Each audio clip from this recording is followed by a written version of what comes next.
This month of March, pinag-uusapan po natin is all about faith. Napakalaga ng pananampalataya in order to experience the unstoppable riches and honor ng Panginoon. Pag tinanong ko kayo, sino rito ang may pananampalataya? Pwede ba magtaas ng kamay? Ikaw ay nananampalataya sa Panginoon, taas ang kamay. Na halos lahat magtataas dyan ng kamay. Ay ako na may naniniwala. Di ba? Hindi ko naman pwede sabihin, hindi ako naniniwala sa iyo, bolero ka, walang ganon, di ba?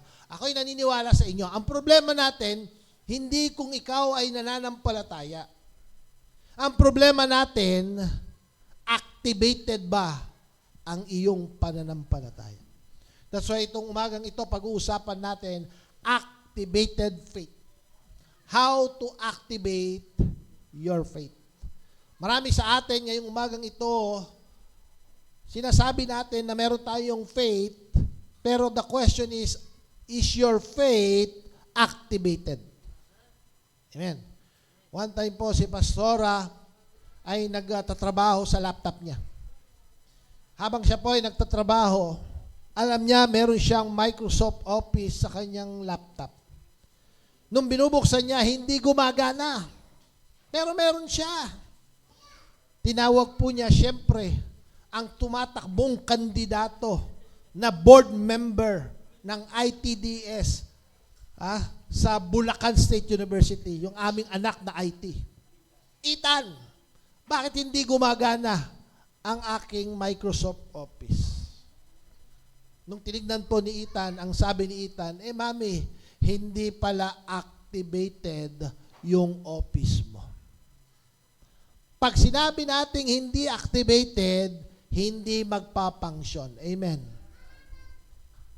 Pagka ikaw ay nag-download ng software at hindi, minsan may mga free. Halimbawa, magda-download ka ng ganitong software, bibigyan ka ng 7 days you can use to try. After 7 days na itatry mo yung isang application sa laptop, pag hindi mo inactivate, hindi nagagana. Ma-activate lang siya pag magbabayad ka. May mga ganon. So, pag sinabi mong hindi activated, hindi mo nakikita yung result. At marami sa atin, may pananampalataya pero hindi activated. Wala tayong ma-accomplish sa buhay natin bilang Kristiyano kung ang pananampalataya mo hindi activated. Tingnan nyo. Parang sa laptop, si Pastora, pag tinignan mo, may nakalagay doon, Microsoft Office. Pero hindi gumagana. Meron ba siya sa laptop niya? Wala, meron. Meron. Gumagana, hindi. Hindi. Bakit? Hindi activated. Ang tawag ko doon, display. Sino rito ang pananampalataya mo? Display. Kristiyano ka? Oo. Nagbabago buhay mo? Hindi. Bakit hindi activated ang pananampalataya mo? Lumalago ka? Hindi. Bakit hindi activated pananampalataya mo? Ano ibig sabihin nun? Yung faith mo, display. Display lang ang pananampalataya na meron ka. God is looking for people na merong activated faith. Now, the question is this morning, Pastor Jun, paano ko ba ma-activate ang faith ko? So nito, gusto mo maranasan ang magagandang bagay na inihanda ng Diyos sa buhay mo. Mararanasan mo lang yung kapatid pag ang pananampalataya mo activated. Kaya nga ang question ngayon, how can I activate my faith? Sino ritong handang makinig? To activate your faith, you need to hear. Sabihin nga natin yung word na hear. Okay. Yung word na hear, gagamitin ko yung acronym na yan, hear. Ang word na hear, nagsisimula sa letter H. Hear. Mamaya, so apat yan. H-E-A-R. Hear. Kasi, ang pananampalataya nagsisimula sa hearing. Kaya mahalaga ang pakikinig. Amen. Tingnan natin ha. Number 1, punta tayo sa number 1. Ayan. Hear the word. Ang pananampalataya nagsisimula sa pakikinig. Ang sabi ng Romans chapter 10 verse 17, so then faith comes from what? By hearing and hearing by the word of God. Saan daw nanggaling ang pananampalataya? By hearing and hearing the word of God. Mga kapatid, listen. Faith is not produced by our emotions. Faith is not produced by positive thinking alone. Faith is not produced by favorable circumstances. Faith only comes by hearing and hearing the word of God. Amen. Faith is produced. Napoproduce po ang ating pananampalataya by the word of God. Faith is produced when the word of God enters our heart. Kasi pag nakinig ka, papasok sa puso mo. And it begins to shape our thinking. Kaya nakakagulat pag ang isang Kristiyano walang gana sa salita ng Panginoon. Kasi hindi lalago ang iyong pananampalataya kung wala kang ganang umattend ng Bible study. Listen, the number one, ito sigurado ako, no? Of course, walang nakakaalam kung binigay mo na talaga ang buhay mo sa Panginoong Hesukristo. Amen. Ikaw lang ang Diyos yan. Pero may indication. Anong indication? Parang sa kotse. Alam niyo ba yung kotse ko, kung may gasolina pa, wala. Sino nakakaalam? Titignan mo lang ngayon. Actually, pa-empty na yan. Dapat lagyan ko na. Mahal ng gasolina. Pero hindi mo makikita sa labas yan. Pag binuksan mo, umandar, pak, lalabas, may tinatawag tayong gasoline indicator. Amen. Ngayon, ikaw ay aasa na accurate yung indicator sa gasoline. Minsan, may mga hindi na gumagana eh. Akala mo, dami pang laman na gasolina eh, no? Ay, okay pa, marami pa. Magugulat ka na lang, tumirik na yung sasakyan mo. Bakit? Hindi pala gumagana yung indicator. Now listen. Sa buhay ng isang Kristiyano, kahit maporma, magaling magsalita, laging nandyan, may indicator kung talagang may pananampalataya. Hello? Una, number one, makinig kayo. Ang isang Kristiyano, sabi ko, ito totoo, mukhang totoong Kristiyano na talaga to, Pastora. Sabi ko, bakit? Grabe, uhaw na uhaw sa salita ng Panginoon. Walang makakapigil. Amen.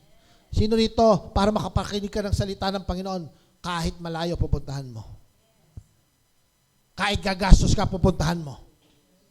Amen. Bibigyan mo ng oras.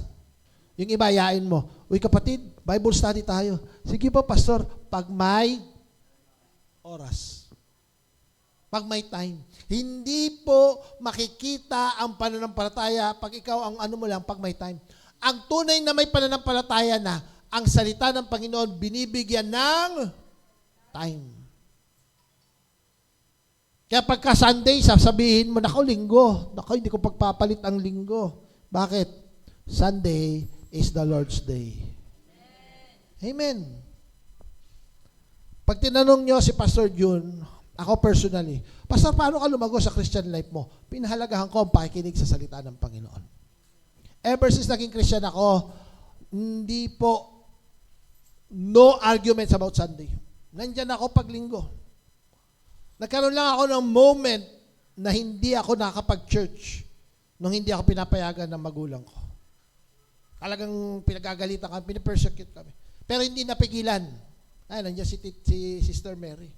Hindi kami pinapayagan mag-church. Ang ginagawa namin magkakapatid, pumupunta kami sa room, magpapatugtog kami ng music, at magsisharean kami. Yun na ang service namin. Mga estudyante kami nun. Hindi kami papayag na linggo, hindi kami wala kaming worship kay Lord. Hindi kami papayag wala pang online kasi nun. Siguro kung may online nun, nag-online kami. Kasi hindi talaga kami binibigyan ng pamasahe, hindi kami pinapayagan ng magulang namin nun, persecuted kami. Pero hindi namin hinayaan dahil meron kaming pagka-uhaw, sabihin nga natin uhaw. Uhaw kami sa salita ng Panginoon. Ang isang totoong Kristiyano, uhaw sa salita ng Panginoon. Hindi yan papayag na walang Bible yan. Ako, I remember nung ako estudyante, nang nakakilala ako sa Panginoon, sobrang uhaw na uhaw ako sa salita ng Panginoon. Pag ako may pera, ang pinag-iipunan ko hindi laruan. Ang pinag-iipunan ko, gusto kong bumili ng magagandang Bible. Kasi wala pang cellphone Bible nun. Gusto mo magka-Bible nun, bibili ka talaga ng libro. Ganyang kakakapal. Dadali mo sa bag mo. Dala-dala namin yun. Because faith comes by hearing. And hearing the Word of God. Amen. Dapat tayo ay nakikinig sa salita ng Panginoon. Bakit hindi lumalago yung mga ibang Kristiyano? Hindi marunong makinig. Listen. Hearing. Alam niyo, bibigyan ko kayo ng mga mahalagang bagay about hearing. Alam niyo ba kung ano ang pinakamaliit na buto sa katawan ng tao? Alam niyo kung ano? Yung buto sa tenga. Yan po yung pinakamaliit na bones. Napakaliit, pero napakahalaga. Napakalaki ng impact ng pakikinig. Ito pa, pangalawa. Ito, mga ano lang to.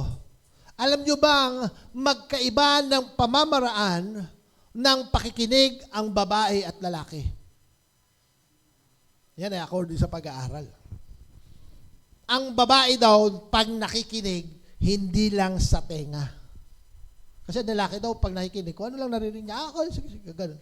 Ang babae daw, pag nakikinig, tinitignan ka niya. Lahat ng detalye, yung facial expression mo. At kahit mukhang nakikinig ka, pag nagsasalita ka, kaya babae, malakas ang discernment. Alam niya kung nambobola ka. Bakit? Kasi observant pala ang babae. No? Habang nagsasalita ka, binabasa niya yung buka ng bibig mo, tinitignan niya yung mata mo. Kinabahan ako nung binabasa ko. Ganun pala mga babae. Ang lalaki daw kasi walang pakialam sa details. Pag nakikinig, kung ano lang narinig niya, oo. Kaya mag-ingat kayo sa mga lalaki. Kasi ang mga lalaki, mahilig umoo, pero hindi pala napakinggan yung sinabi mo. Huwag mong sanayin na meron kang narinig, pero hindi mo naintindihan ang narinig mo. O tinabigyan ko kayo example. Ano ang main point ng preaching last Sunday? Tatawag ako dito. Sunday lang, yung notes ko. Wala na. That's the problem with hearing. Alam nyo bang ang isang bahagi ng katawan natin na walang pahinga? Buti pa ang mata, sabi ng mata, hay nako, gabi na, magpapahinga na ako. Pipikit ang mata, pahinga na yan. Sabi ng dila, nako, maghapon akong nagsasalita, magpapahinga na ako. Sabi ng paa, nako, dami kong nilakad, magpapahinga na ako. Sabi ng kamay, nako, dami kong ginawa, dami kong sinulat, dami kong tinype, dami kong niluto, magpapahinga na ako. Sabi ng tenga, ay hindi pala, ang lakas humilik. Ang tenga, ang bahagi ng katawan mo, walang pahinga. 24/7. Alam niyo bang kahit tulog kayo, ang tenga nyo gumagana? Amen. Minsan natutulog ako, paggising ko, ano ba problema daw sa ano mo, pagtakbo mo, Ethan? Gulat yung anak ko, bakit? Kahit tulog ako, naririnig ko kayo, lalakas yung magkwentuhan. Kinasuhan daw yung ganyan-ganyan. Naririnig ng tenga ko. Amen. Pero tulog, Si Rito'y tulog ka, pero buhay ang tenga mo. Kaya nagulat ka, paano ko nalaman yun? Hindi mo alam, narinig mo habang ano ka, tulog. Kaya alam nyo ba yung mga nasa hospital, yung mga na-aksidente, na comatose, yung hindi na gumagalaw ang katawan, paralyzed na, hindi niya na mabuka ang mata niya, hindi niya na mabuka ang bibig niya. Pero alam nyo ba, ang huling sense na nawawala sa isang tao bago mamatay, alam nyo kung ano? Sense of? Hearing. Bakit kaya sense of hearing? Bakit dinesign ng Diyos na ang huling sense na mawawala sa tao bago mamatay, sense of hearing? Sabi ko, siguro dinesign talaga ni Lord kasi alam ng Diyos mahalaga ang pakikinig. Hearing is very, very important. Why? Because yan ang pagpasok ng pananampalataya sa buhay mo. Number 1, faith grows when we consistently hear the word. Lalago ang pananampalataya mo kung consistently kang nakikinig ng salita ng Panginoon. Amen. Kaya minsan si pastor parang si Ramplaka paulit-ulit. Sabi nung isa, sinano ni pastor yung verse na yan? Oo, uulitin ko. Kasi kailangan paulit-ulit mong marinig hanggat hindi nagiging bahagi ng buhay mo. Amen. Yung iba sa atin kasi, hindi marunong makinig. Ano ang sabi ng Joshua chapter 1 verse 8? Tingnan nyo, ito yung step para ikaw ay natututong makinig at yung pakikinig mo nagkakaroon ng epekto sa buhay mo. Ang sabi ng Joshua chapter 1 verse 8, ang sabi ni Lord kay Joshua, this book of the law, which is the Bible, shall not depart from your mouth, but you shall meditate in it day and night, that you may observe to do according to all that is written in it. For then you will make your way prosperous, and then you will have a good success. Yan po ang principle ng salita ng Panginoon. Sino rito gusto mong maging successful? Sino rito gusto mong maging prosperous? O, tingnan nyo ha. May tatlong ibinigay dyan sa Joshua chapter 1 verse 8. Listen carefully. Tingnan nyo kung ginagawa nyo to, nangyayari sa buhay ninyo. Kaya hindi activated ang faith mo kasi may hindi ka ginagawa. Ano yun? Number 1. First, keep the word in your mouth. Sabi ng Bible, do not let this book of the law depart from your... O bakit kaya? So, ibig sabihin pala, pag narinig mo, dapat nasasabi mo. Kaya minsan may nagtatanong, Pastor John, bakit ba tuwing magsa-Sunday service? Luke chapter 4, verse 18 to 19, the Spirit of the Lord. Kasi I don't want the Word of God to depart from your mouth. Amen. At least every Sunday, we recite Luke chapter 4, verse 18 to 19.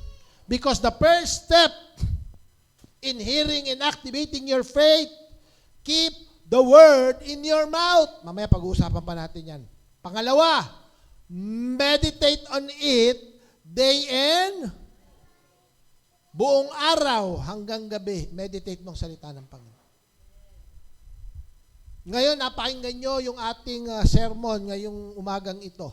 Meditate mo yan. Kumusta kaya faith ko? Activated ba talaga faith ko? O baka display? Pag hindi activated, display lang. Pag sinabi mong display, parang Microsoft Office, pero hindi. Bakit? Display. Hindi naman activated. Mukhang Kristiyano, pero hindi. Tingnan mo yung katabi, mamukha bang Kristiyano? Sabi mo, sana hindi lang mukha. Kristiyano talaga. Amen. Ang mahirap, yung mukhang Kristiyano. Makinig kayo. Ang mahirap, yung akala mo Kristiyano ka. Nagkikristyanuhan ka. Ang nagkikristyanuhan, ang pupuntahan, langit-langitan. Akala mo napunta ka sa langit, hindi pala. Sino to gusto mo talaga makasama ang Diyos one day? Kasi one day mawawala naman talaga tayo sa mundong ito. Amen. Kaya lang, pag hindi activated yung faith mo, hindi mo minimeditate ang salita ng Panginoon day and night. Pangatlo, ito pinakamahalaga, do what it So, ano ang step? Number 1, keep the word in your mouth. Pangalawa, meditate on it day and. Pangatlo, do what it says. Magagawa mo ang sinasabi ng Bible when you allow the word of God, when you keep the word of God in your mouth. Second, when you meditate on it day and night. Then you will be able to do what it says. But if you don't meditate on the Word of God, when you don't keep the Word of God in your mouth, I tell you, you will not be able to do what it says. Kaya marami mga Kristyanuhan, hindi nababago ang buhay. Amen. Tagal mo nang umaattend, buhay mo ganyan pa rin. Why? Wala ka naman talagang pananampalataya. Sa halip na maging excited ka sa gawain ng Panginoon, sa pagsunod mo sa Panginoon, hindi mo nagagawa. Bakit? Hindi activated ang faith mo. Number 2, faith is weakened when we feed on fear. Pag hinayaan mo ang mga fear, worries, problem, challenges in life, yan magpapahina ng pananampalataya mo. Amen. Ngayon, may crisis na nangyayari sa Middle East. Ayan. Last week, nagpa-full tank ako. Ang gasolina, 55 pesos. Yung premium gasoline na yan, ha? Premium gasoline sa Petron, 55 pesos last week. Tiningnan ko kagabi, nasa 67, 68 yata. Premium, lalo na ang diesel, nasa 80 plus na. Mas mataas ang diesel, sa baba, mas mataas. Pangalawang beses pa lang nangyari ngayon na mas mataas ang diesel kaysa gasolina. Sabi, ang taas. At minsan ikaw kakabahan ka, matatakot ka. Naku, ano nangyayari? Sir, may mga problem ka sa family and it begins to worries. Meron ka sakit at karamdaman, natatakot ka na. Huwag mong hayaan ang takot, ang worries, ang manatili sa buhay mo. Dahil pag may fear, may worries, it will weaken your faith. Amen. Kailangan lagi mong panghawakan ang salita ng Panginoon. So una, number 1, hear. Sabihin nga natin, hear. Matuto ka makinig. Alam nyo, pinaka nakakainis, yung hindi marunong makinig. Yung paulit-ulit ka, di ba sinabi ko na sa'yo? Minsan ako napoprostrate ako pag ganyan. Yung sinabi ko na, kaya lang hindi nakinig. Sabi ko nga, paano pa kaya si Lord? No, siguro nakukulitan na si Lord sa atin. Ilang beses ka nang winarningan ng Diyos, pag ginawa mo yan, ikapapahamak mo. Ngayon, napahamak ka na dahil dyan. Ayaw mo pa rin makinig. Sininiwala ang mga warning ng Diyos, binibigay niya para sa'yo. Ang salita ng Panginoon, ang Bible, binigay ng Diyos para sa atin yan. Number 2. So, nasa hearing tayo. Hear, H. Letter ano susunod? E. E, number 2. Express the word. Hindi mo lang papakinggan ang salita ng Panginoon. Keep the word of God in your mouth. You need to express the word.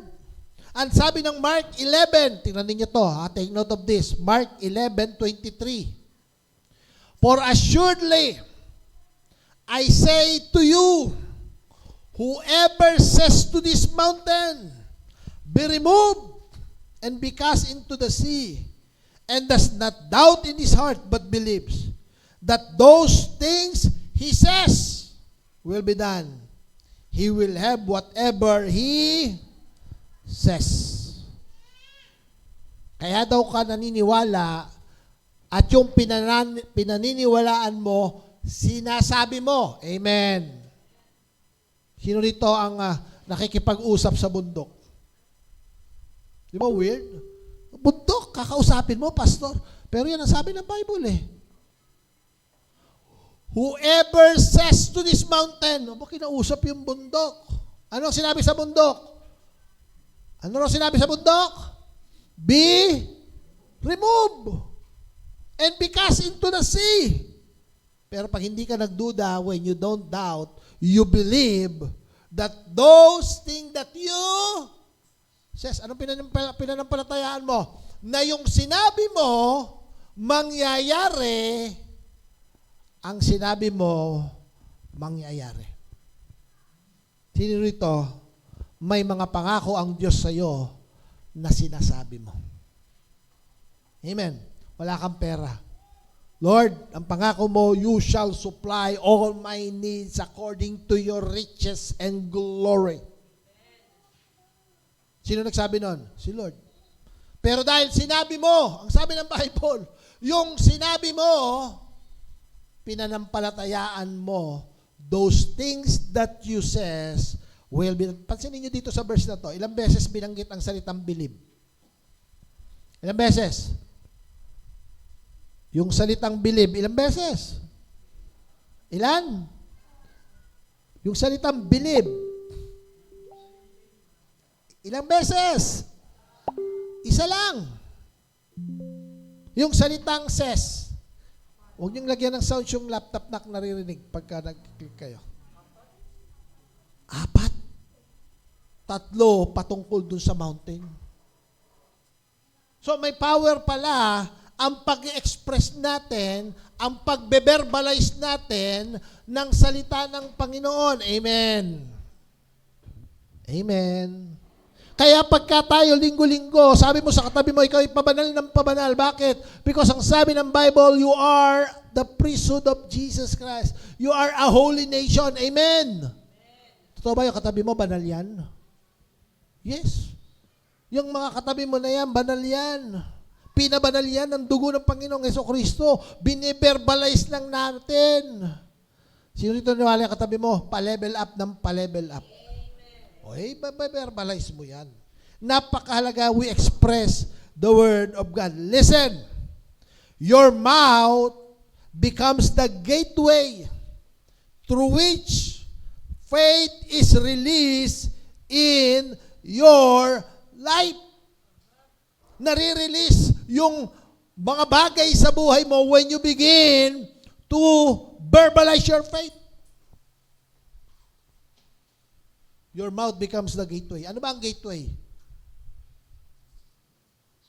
Pag gate, yan yung pasukan. Amen. Pag binuksan mo ang gate, doon dadaan. At sino nito gusto mong dumaan yung mga pagpapala ni Lord? Ang gate niyan yung bibig mo. Deklarahan mo. Kaya sabi ko sa inyo, pag yung katabi nyo hindi mahilig magdeklara sa inyo, naku, lumipat ka ng upuan. Bakit wala? Yung mouth natin, very powerful that we need to declare and verbalize our faith. Kaya sabi ng Bible, if you confess with your mouth, and believe in your heart that Jesus is Lord, you will be saved. Napakahalaga talaga ng confession. Confession means verbalizing through your mouth. Ilang beses natin mababasa sa Bible yan. Amen. Ang sabi dito, speak to the mountain. You need to express your faith by speaking to the mountain. Speak to the mountain. Sabi mo, speak to the mountain. Ano ba yung mga mountain na yan? Sino ito may mga mountain ka sa buhay mo? Paaring ngayon, ang mountain mo, financial problem. Ang mountain ng iba sa atin, kalusugan. Ha? Speak to the mountain. Nakita niyo yung bundok na yan sa ating slide? Ay, wala palang bundok. Nandito pala yung TV. Akala ko nandito. Nakita niyo yung mountain? Ang laki. Siguro, ganun kalaki. Pero sabi ng Bible, when you say to this mountain, be removed. Sino ito? You are overwhelmed by your problem. You are overwhelmed by your situation. You are overwhelmed by your challenges. Sabi ng Bible, speak to that mountain. Be removed. And it will move if you believe in your heart. Amen. Words activate our faith.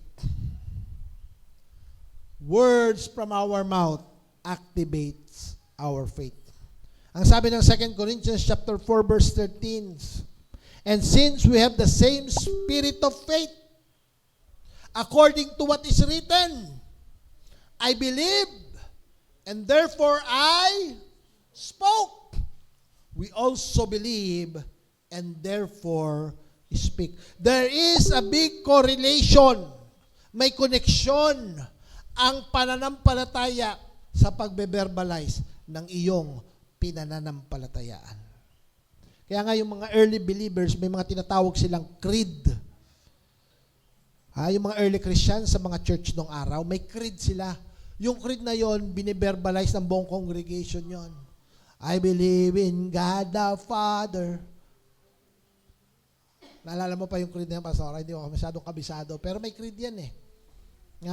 Yung mga Nicene Creed, pag nagma-meet sila, kung ano ang pinananampalatayaan nila, bine-verbalize yan ng mga early church. Yung Apostles' Creed. Bakit? Kasi they believe. What they believe, they spoke. And because we also believe, then we will also speak. Amen. Kaya tayo mga kapatid, we believe, Luke chapter 4 verse 18 to 19, the Spirit of the Lord is upon me. Nung sinasabi mo yon with faith, when you begin to verbalize, it begin to happen in your life. Kaya pag ikaw nanampalataya ka, nanalangin ka sa mga may sakit, gumagaling. Kaya pag ikaw may nilay hands ka, naku, kahit anong mga demonic spirit ang nandyan, lalayas yan. Bakit? Anointed ka eh. Hindi dahil magaling ka, because the Spirit of the Lord is upon you. First, number 1, believe in the heart. Then when you begin to believe, you need to confess with your mouth. We need to have a confession in our mouth. Amen. Ano mga pinananampalataya mo? Sino dito? Kaya nga mga kapatid, kung paano napakahalaga na bine-verbalize mo ang iyong pananampalataya, avoid verbalizing negative things in your life. Amen. Sino dito mahilig kang sabihin, alam mo? Pastora, kasi mahirap lang kami. Wala kasi akong pinag-aralan. Kaya huwag mo nang sabihin yun. Amen. Sino dito walang pera? Kung wala kang pera, sabihin mo, parating na. Amen. May papadala na si Lord, parating na. Hintayin mo na lang, parating na. Nung araw kami, pag yung mga anak ko nagpapabili, ang lumalabas sa bibig ko nun, anak, wala tayong budget. Kaya tuwing may pabibili mga anak ko, walang budget. Pag may kailangan kaming bilhin, walang budget. Napansin ko sa buhay namin, lagi kaming walang budget. Hindi kami nagkakaroon ng budget. Amen. Sabi ko, hindi, palitan natin. Nung may napakinggan kami, isang nagtuturo, sabi niya, huwag kayong magbe-verbalize ng negative. Verbalize nyo yung pangako ng Panginoon. Pag sabi naman ako, Dad, pabili. One day, anak, papadala na ni Lord. Hintayin mo lang. Be patient. Parating na ang pagpapala ni Lord. Amen. Tanong, dumating o hindi? Dumating. Sabi ko sa wife ko, mahal, kasi po nung araw po ako lagi nag-abroad. Napupunta ako ng Thailand, napupunta ako Singapore. Si Pastor, hindi pa nakakaalis siya nung araw. Sabi ko, mahal, mag-prepare ka na ng passport mo. Pupunta tayo sa ibang bansa. Sunurin naman si Pastor, nagpa-passport naman.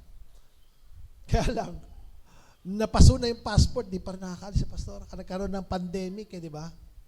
Pastora, napaso lang yan, okay lang yan. Na-delay lang, pero matutuloy yan. Last year, natuloy. Nakapag-abroad na si Pastora, Singapore pa. Amen.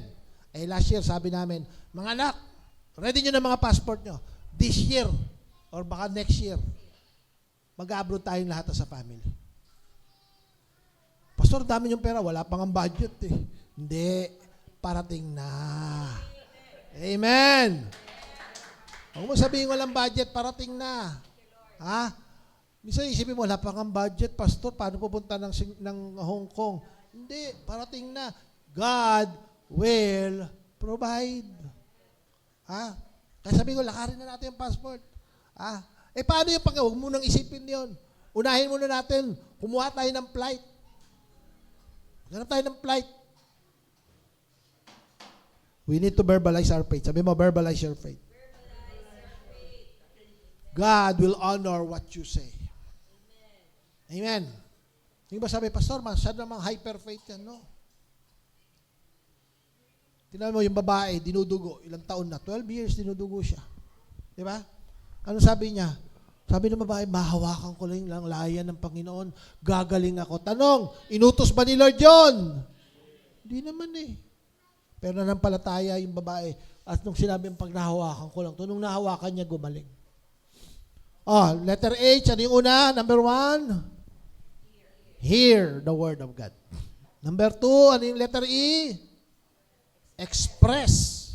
Express means verbalize. You speak the word of God. Number 3, letter A, hulaan nyo. Ayan na, pinundot na agad. Act on the word. You hear the word, you express the word by verbalizing your faith, you act on the word. In James chapter 2 verse 17, nang sabi ng Bible, thus also faith by itself. If it does not have works, is dead. Ang pananampalatayang walang kahalong gawa or action ay patay. Sino ro ito? Pag sinabing may pananampalataya ka, piling mo meron, pero patay. Kasi wala ka namang ginagawa sa pananampalataya mo. Ang totoong pananampalataya may ginagawa. Faith that never result in action is incomplete. It is inactive. It is like a seed that is never planted in the soil. Ang buto, pag hindi mo tinanim, hindi tutubo. Nakita ka na ba ng buto? Pag hindi mo tinanim ang buto, kahit anong potensyal na meron ng buto, hindi yan mamumunga. Bakit hindi namumunga ang pananampalataya sa buhay mo? Kasi hindi mo ina-activate. Wala kang ginagawa. Sabi ko, manampalataya tayo, buong pamilya natin. Pag-aabro din ni Lord. Di ka naman nagpa-passport. Ano klaseng pananampalataya yun? Amen. Amen. Ikaw, nananampalataya ka, yung mga anak mo, patatapusin ng Panginoon hanggang college. In-enroll mo ba? Hindi nga nag-enroll. Paano makatapos ang pag-aaral yan? Hindi ka nag-enroll. Amen. Mag-step by faith ka. At yung action mo sa samahan ng Panginoon, the Lord will pour out His blessing when you act in faith. Amen. Ano yung mga bagay sa buhay mo na kailangan mag-step ka? Sino ito naniwala ka pagpapalain ka ni Lord? Yes. Sabi ni Lord, anak, magnegosyo ka. Alam ko, pastor, pagpapalain ako ni Lord pag nagnegosyo ako. Nagnegosyo ka. Hindi. Wala yung pananampalataya mo. Patay yan. Kung naniniwala ka, simulan mo. Pastor, wala pang puhunan. Kahit maliit, kasi nananampalataya ka, yung maliit na yan, lalago yan. At least, may ginawa ka.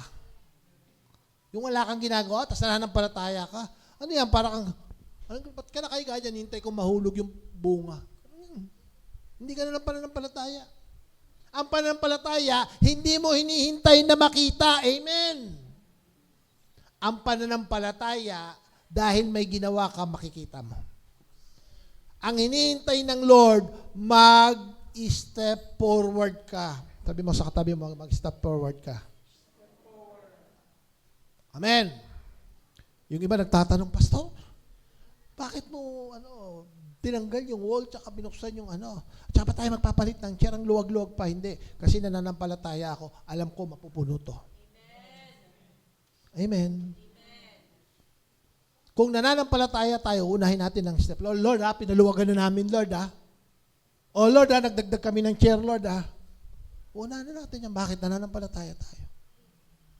Ang pananampalataya, hindi nagre-react sa circumstances. Kasi sanay tayo, nagre-react lang tayo sa circumstances. Ang pananampalataya, gagawa ka kasi nananampalataya ka kahit hindi mo pa nakikita. Amen.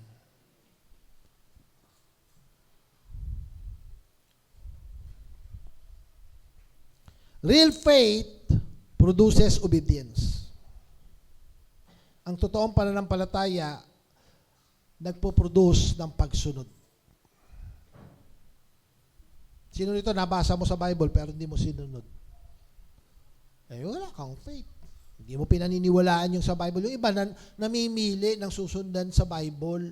Ito okay, ito ang cute to. Hindi pa cutean ang Bible. Ang Bible binigay ng Diyos, susunod ka. Hindi ka mamimili ng susundin mo. Amen. Are you willing to obey because God says so? Naalala ko sila Pedro, nangingisda. Nung nangingisda sila magdamag, wala silang huli. Siguro iniisip ni Pedro, uwi kami sa bahay, si Mrs. maghihingi ng huli. Wala kaming kita, walang pera, lugi, magdamag, pagod. Papunta na sila sa Pangpang, may nakita silang maliit na grupo ng tao. Ano ba nagkakaguluhan doon? At habang tinabi na nila yung bangka nila, sila'y naglilinis na ng net. Sabi ng Bible, habang naglilinis sila ng net nila, lumapit ang Panginoong Jesus. Sabi ng Panginoong Jesus kay Pedro, Pedro, pwede ba akong magamit yung barko mo? Tatayo lang ako para habang nagtuturo ako. Sige po, naguhugas lang naman kami ng lambat. Tuloy sila, linis pa rin sila ng lambat. Nagpipreach ng Panginoong Jesus, nagtuturo siya. Siguro naku-curious sila, Peter, baka kayo man turo nun. Naglilinis sila ng net. Pagkatapos magturo ng Panginoong Jesus, lumapit siya kay Pedro at sasabi ng Panginoong Jesus, Pedro, kumusta? Eto nga, Panginoon, grabe. Magdamag kaming walang huli. Sige, dali mo yung bangka mo doon pa sa medyo malalim. Ha? Bakit, Panginoon? Sige, para ihagis niyo yung lambat niyo. Panginoon, mangingisda kami. Magdamag kaming naghuli. Wala kaming huli. At saka, Panginoon, pag maliwanag, mahirap manghuli ng isda. Sa gabi, maraming huli. Pero pag ganito, marami ng mga tao, nabubulabog yung mga isda, mahirap maghuli. Pero ano sabi ni Pedro? Pero Panginoon, dahil sinabi mo, susunod ako. Makinig kayo, tingin kayo lahat dito. Sa isip ni Pedro, si Pedro expert na mangingisda yan, bata pa lang nangingisda na. Amen. Alam niya ang effective at hindi. Amen. Sa isip ni Pedro, sabi niya, ang alam ko, dapat pag nangingisda ka, pumunta ka doon sa malalim. At saka pag payapa, yung wala masyadong magulo, hindi masyadong maliwanag kasi pag anong din pero ito, malapit pa lang sa daming taong gulo-gulo. At saka magdamag na kaming ng huli, wala kaming nahuli. Pero, very powerful itong tao na to, yung nagpipreach si Jesus, Panginoong Jesus. Sige, Panginoon, dahil sinabi mo, gagawin ko. Ano nangyari? Nung hinagis ni Pedro yung lambat napuno ng isda. Sa sobrang puno ng isda ng lambat, ang sabi ng Bible, yung lambat halos mapunit. Sabi ko, grabing huli ng isda yon. Ha? At sa sobrang dami ng huli, tinawag niya pa yung katabing bangka.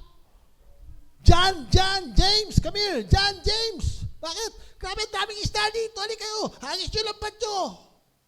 Nung paghangis ni John at ni James nung kanilang bangka, sa bangka nila yung lambat, puno rin ng isda. Grabe. Natakot na itong si Pedro. Sa sobrang takot ni Pedro, lumuhod siya, sabi niya, Panginoon, ako po'y isang makasalanan. Ang sabi ng Panginoon, Pedro, mula sa araw na ito, hindi ka na mangingisda ng isda. Ikaw ay mangingisda ng tao. You will become fishers of men. Bakit pinagpala yung huli ni Pedro? Kasi siya ay sumunod. Amen. Alam niyo, minsan madaling mag-argue, madaling mag-excuse. Panginoon, paano ko naman gagawin to? Ganito, ganyan, ganyan. Pero ang Lord naghihintay ng pagsunod. Ito pa. Ito naman, si Pedro uli. Grabe si Pedro, daming lesson kay Lord. No? Tingnan nyo. In Matthew chapter 14, verse 22 to 29, ang Panginoon nangaral siya. Napakarami niyang tinuro doon at pagkaturo niya, sabi niya, sige na, mauna na kayo, punta na kayo sa bangka. Sabi niya sa kanyang mga disciples, susunod na lang ako. During that time, nung naiwan ng Panginoong Yesus, yung mga disciples, sumakay na sa bangka. Kaya lang, medyo malakas ang hangin, yung bangka, medyo napalayo. Ito, basahin natin sa verse 22. Immediately, Jesus made the disciples get into the boat and go on ahead of him to the other side. Pupunta na kayo sa kabila. While he dismissed the crowd. Okay, nakausap niya pa yung mga tao-tao. After he had dismissed them, he went up on a mountainside by himself to pray. Nanalangin po ang Panginoon. When evening came, he was there alone. And verse 24, ano nangyari doon sa bangka? But the boat, yung sinasakyan ng mga disciples, was already a considerable distance from the land, buffeted by the waves because the wind was against it. Now, tingnan nyo, verse 25. During the fourth watch of the night, Jesus went out to them, walking on the lake. sa lakas ng hangin, yung bangka ng mga disciples napalayo. Sabi ng Panginoon, napalayo. Sige, puntahan ko na lang sila. Nung gabi, ang ginawa ng Panginoong Yesus, naglakad sa tubig. Papunta roon sa bangka.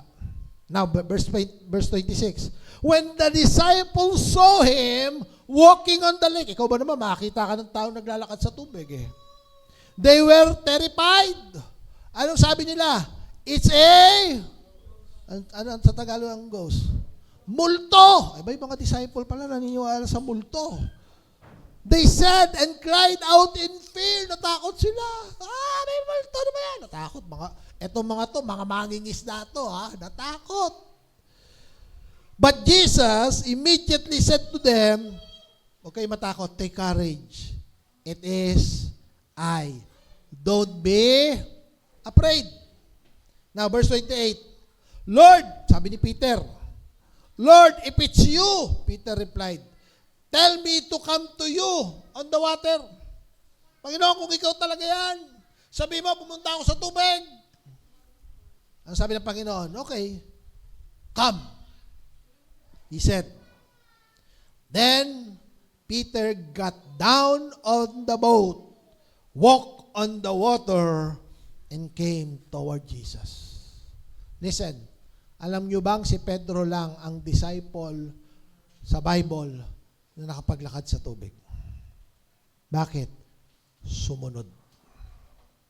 Sabi ni Pedro, Panginoon, kung ikaw talaga yan, sabihin mo nga na lumapit ako sa iyo at susunod ako. Ang sabi ng Panginoon, come. Ano kaya sabi ni Pedro? Come. Baka hindi naman talaga totoo. Di ba? Pero dahil sinabi ng Panginoon, come, anong ginawa ni Pedro? Makbang.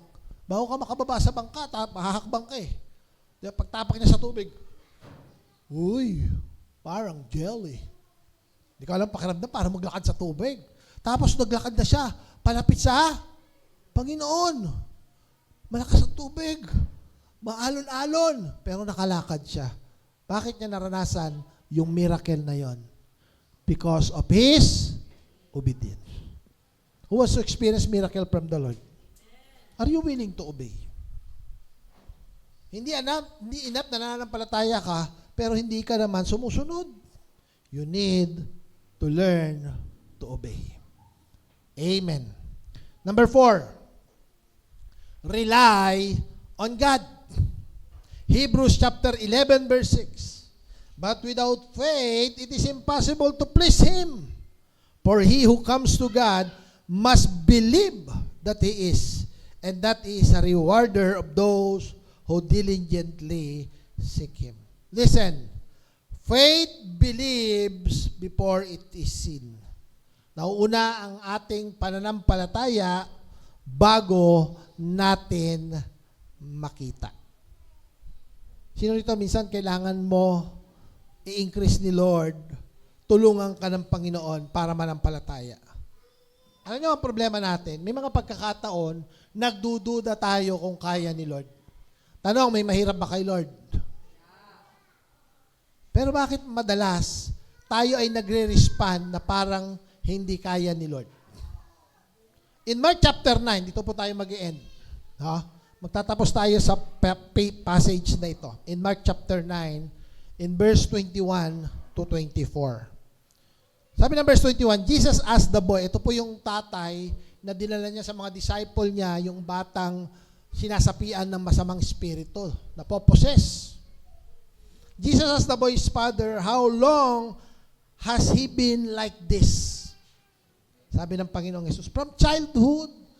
Pag yan po ay napoposes, sabi ng tatay, he answered, it has often thrown him into fire or water to kill him. Now listen sa salita ng tatay.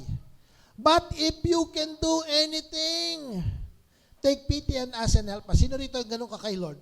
Lord, sige na kung kaya mo, Lord, pagalingin mo yung sakit. Lord, kung kaya mo, mag-provide ka naman sa pangangailangan namin. Panginoon, kung kaya mo, kumilos ka sa sitwasyon namin. Lord, kung kaya mo, tulungan mo naman kami sa problema namin. Sino rito ganun panalangin mo? Tingnan niyo ang response ni Lord. Verse 23. If you can,